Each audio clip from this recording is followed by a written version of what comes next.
Bless up, it's King Kevin. They don't care about us. You know, we've been watching the news lately, social media, newspapers, all sorts of media, and we get a good sense of how the system feels about us. Now we do. At least now, black people, black America, we're becoming more conscious and aware of the political, social circumstances that we're in. You know, recent shootings, like every other day, you're catching these shootings, these murders of young black men and also young black females as well. It's almost like there's an extermination attempt on my people. Now, they don't care about us. You know, Tupac made a song on his album, Until the End of Time, or was it Better Days? I have both of them. You know, rest in peace, you know, to the ancestor, and rest in peace to his mother as well, Afina Shakur, who just recently passed away not too long ago. That song called "They Don't Care About Us," you know, and you can just feel the sense and rage of a young, strong black king of the injustices that, you know, he got sick and tired of going through or hearing about. You know, being that he was residing in California, you know, LA, the whole West Coast, you know, it's been bananas. The Watts riots, the Rodney King riots, the OJ situation, you know, just like, you know, the West Coast just pretty much sets the tone for racial injustices in America. But if you really know what's going on, it's not limited to California, it's not limited to Florida or New York or Georgia or Louisiana, it's not limited to Ferguson, Baltimore. It's nationwide. Nationwide. Now, we're saying they don't care about us, but who are we talking about? Are we talking about white people? Are we talking about Hispanics? Are we talking about the racist white supremacy? Are we talking about which system or what culture? Who is they? It's the subject of this video. Who is they? Who doesn't care about us? Did you ever think that these songs or these riots, these chanting, these marches are about black people, that we don't care about us? We don't care about us. You know, I know that these songs were meant to say, you know, about white people, that they don't care about us. But to be honest with you, it's us who don't care about us. Now, who am I to say that? You know, who is this guy, King Kevin Dorival? Why is he saying that black people don't care about black people? Well, look at the stats. Since 1980, 1981 to 2015, you know how many black deaths has been going on? Would you believe that there's 6,000 to 9,000 deaths every year? Every year. Black on black crime. You want to do the math, you're talking about upwards to, you know, down there 500,000 million black men and women dying. More than all the wars that we've been in outside this country, on the borders. You talking about Vietnam, North and South Korean War. There's more black people killing each other than these wars who set up to go kill other civilians in other countries. We are exterminating ourselves. It's genocide. Genocide. We don't care about us. And on top of that, and of course, I know the system was built, it was created so that we can exterminate each other. I understand that. I understand what was going on. You know, Black Wall Street, we were doing good, and then the government, the local police, the citizens got mad at the people in Tulsa, Oklahoma. If you don't know about that story, you might want to look that up. This took place in the 1920s, 1930s. They pretty much wiped out a whole town, almost like Rosewood in Roseville, Florida. You know, there's a movie where Esther Rose, rest in peace, she played in, and they completely annihilated the whole town, supposedly because a black man, you know, I think he forced himself on a woman supposedly, and you know the town people found out, and come to find out she just making it up anyway, and they just pretty much killed every single body. As a matter of fact, that is the only recorded. Rosewood, Florida is the only recorded reparations in the United States of America. Now, just last year, late last year, there's a man who, I forgot what state it was, I want to say South Carolina. He found his great-great-great-grandfather's document stating that the government promised his ancestors 40 acres and a mule. So they gave it to him. I mean, it's not reparations over slavery, but, you know, the United States, the document was well kept, and they gave it to him. Big ups to that. You know, it is a huge accomplishment. That sort of accomplishment, yeah, you know, you might want to celebrate it, but there's so much more going on here. That's just one person, you know. What about these thousands of lives are being killed every single day? And on top of that, that causes us not to support each other, which I have a big problem with, because me as a mentor, author, inspirational speaker, I have a clothing line, stage play. I mean, I'm a multi-genius, like a modern-day Imhotep, you know what I'm saying? And I'm very happy and proud of that. I put in work. I put in time for that. But to get the support that I think I should be getting, I'm not getting it from my people. I'm not. And not just me. There's countless of other artists. There's countless of other, you know what I'm saying, creative geniuses out there who are struggling artists. Thank God I'm not. But they don't get the support because of the lack of trust we have towards us. We don't care about us enough to go look out for our fellow brother and sister who are giving everything they got to get somewhere. But then we sit aside and just give them a Facebook like. Or we might give them a retweet on Twitter.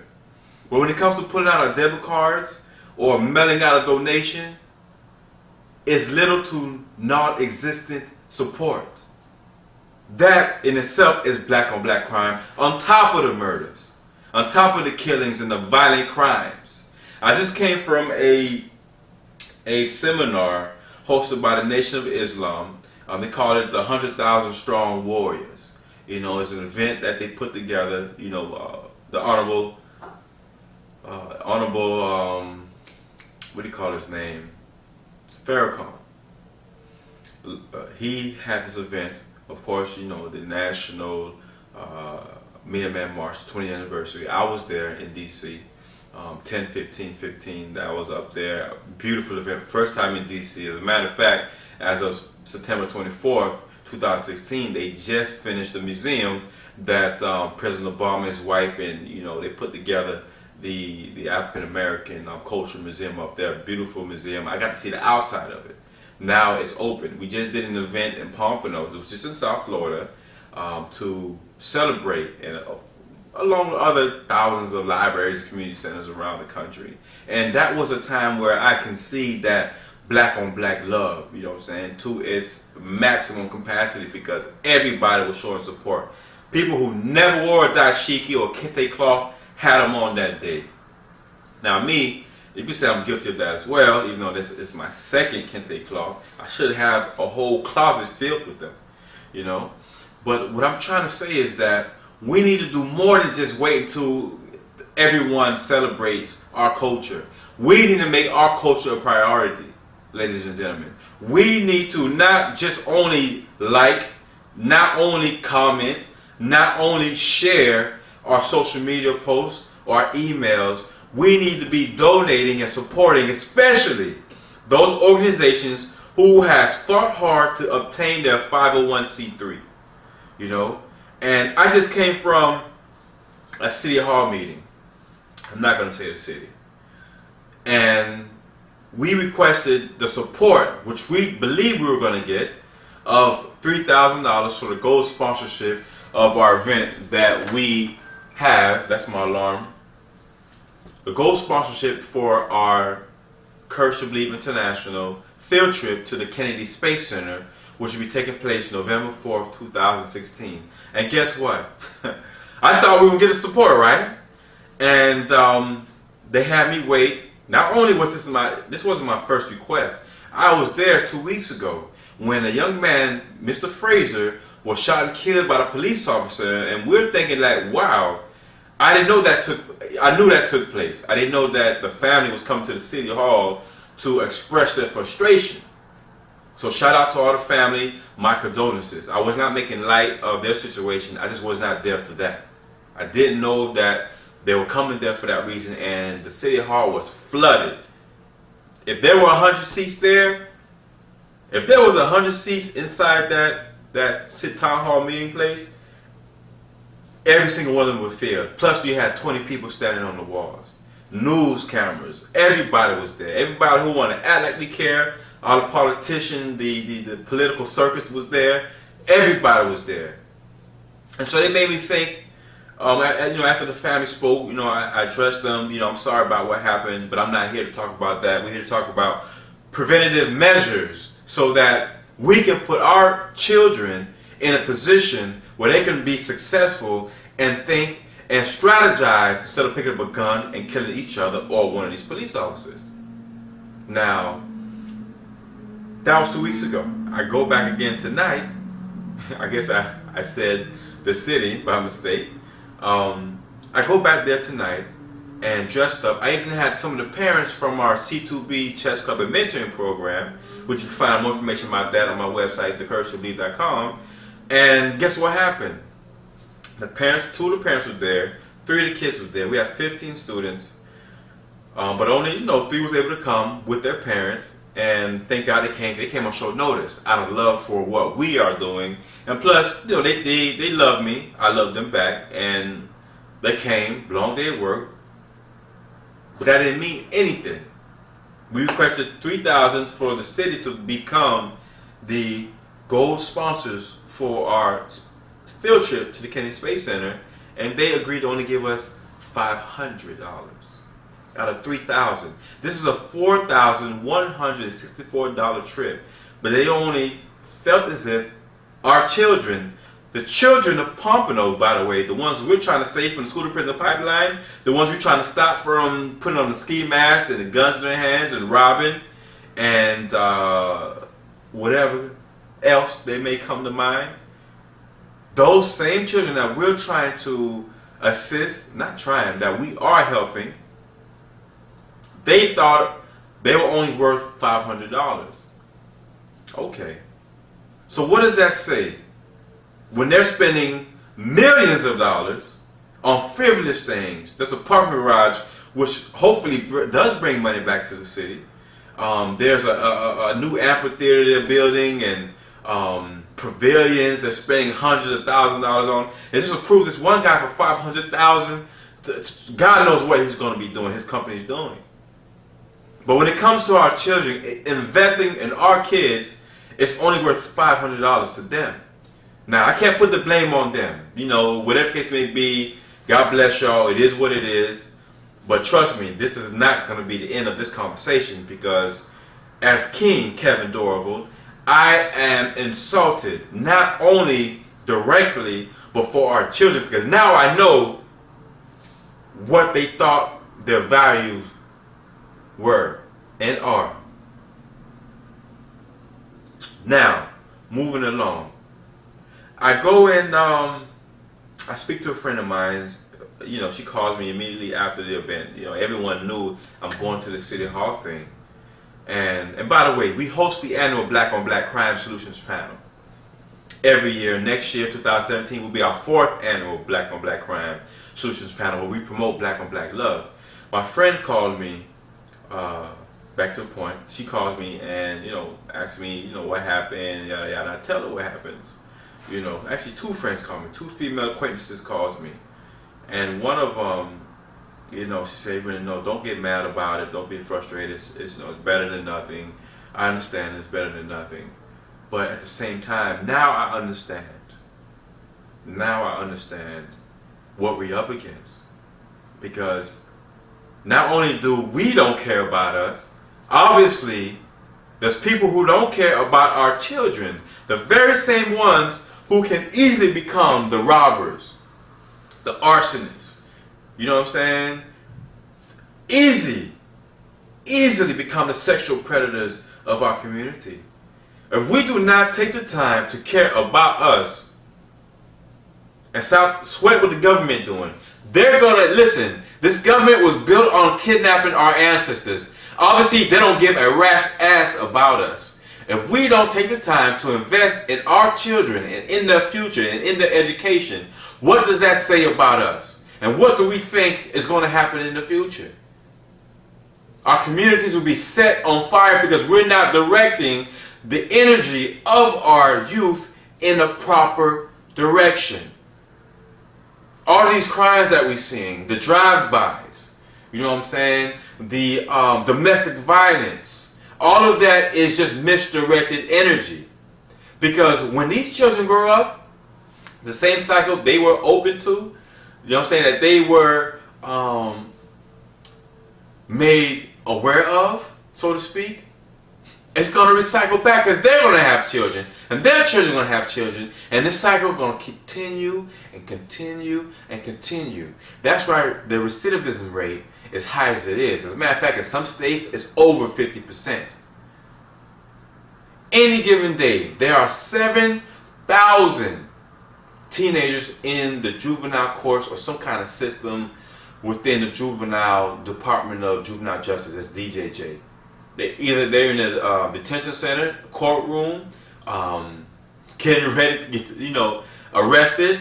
If they're not arrested, or in internal suspension at some school, any given day, every day, there's at least 7,000, according to the Federal Bureau of Investigations. And I'm just lost of words. It's like, it's 11 o'clock at night. I'm looking at the time. You can't see the clock, but there's a clock right there, and I see the mirror. And I should be working on all these projects I have going on, and I just can't seem to get my mind off of the fact that we can't even get the city to support our children, let alone our own community. We've had a GoFundMe. This is my last point. We've had a GoFundMe for the past 3 months, maybe 4 months, June, July, August, September. 4 months, going on 5 months come October 1st, which is Saturday. We raised only $1,500. Now, let me rewind that. We raised about $2,000 because $1,500 only came from the GoFundMe, which is an online account. We're getting ready to start a Kickstarter in hopes to raise more money. And we received about $500, $600 in checks, which is tax exempt because we do have a 501c3. But when it's all said and done, I can't even get my own friends to support what we're doing.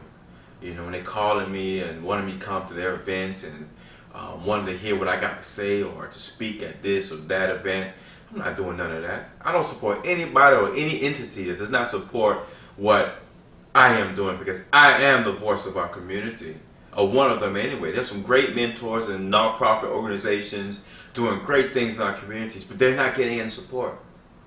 Honestly, they're not. And they got to shut their doors, or they can't help these children who badly need what we have going on. And some of you may be wondering, why am I so passionate about helping our children? Who else is? Who else is doing it? We're trying to take our children. No, let me get that word out of my mouth. We're taking our children from our community, young black kids, by the way. All 15 are black. Not that we're excluding Caucasians or Asians or Hispanics. I welcome all of them. But only the black children come to this library every Wednesday from 6 to 7:30 faithfully. As a matter of fact, we stay even later sometimes because the energy is like so high. And I just can't fathom why it's so hard to gain the support. And I wish I knew why. And even though we're not getting the kind of support we should be getting out here in South Florida, in Broward County, Fort Lauderdale, Pompano Beach, there's a sister way in the United Kingdom named Candace Shimbery. I hope I'm saying her name right. And I ordered 10 of these books, Step Back with the Asian Kush. She's seen what I was doing. I asked her, about her books. She's seen what we were doing. She said, you know what? I'm going to donate the shipping costs for these books. So I paid for 10 of these books. She autographed every single one of them. As you see in the bottom, most of them, there's a name to them. They're supposed to a young man named Cairo. The rest of them is empty, but she did write. Not empty, but doesn't have the student's name. But this is just away from the United Kingdom, thousands of miles away. Seeing a young black man in the United States of America fight for his people, to educate his people, to teach them their history, teaching them how to strategize with the game of chess, and wanted to support. Why can't we get this help in our own neighborhood down here in the United States of America? Because you know why? We don't care about us. We can either stop pointing our fingers saying A, B, C, and D don't care about us. the police, the school system, the judicial system, the job market, whoever the case you want to point at. Santa Claus, Rudolph, reindeer. I don't care. We don't care about us. And the moment we start caring about us, we will see that our communities will be turned around overnight. The black on black crime epidemic will be non-existent. With so many black people dying every year due to our own violence, not to make light of the police brutality, but that's also very big. I think this year we already got about 200 deaths of black males and females due to police brutality already. You know, we still got a few months left of this year, 2 months left of this year. I just don't understand. If we get back to loving each other, understanding our history, understanding how important we were, not just in ancient Kush, you know, 600, 1000 BC or BCE, before the Common Era. Not everybody believes in Christ, so it's not everyone used the BC thing. I just want to throw that out there. But if we was to go back into the love energy, to building pyramids and getting together, teaming up to do things, man, we'll have this thing on lock. We won't have to worry about black on black crime anymore, ladies and gentlemen. It'll be non-existent. They don't care about us? No, we need to start caring about us. I'm King Kevin Dorival. Check me out, CourageToBelieve.com, KevinDorival.com, Instagram, Twitter, Snapchat. Also Black Planet at Courage to Believe. Bless up.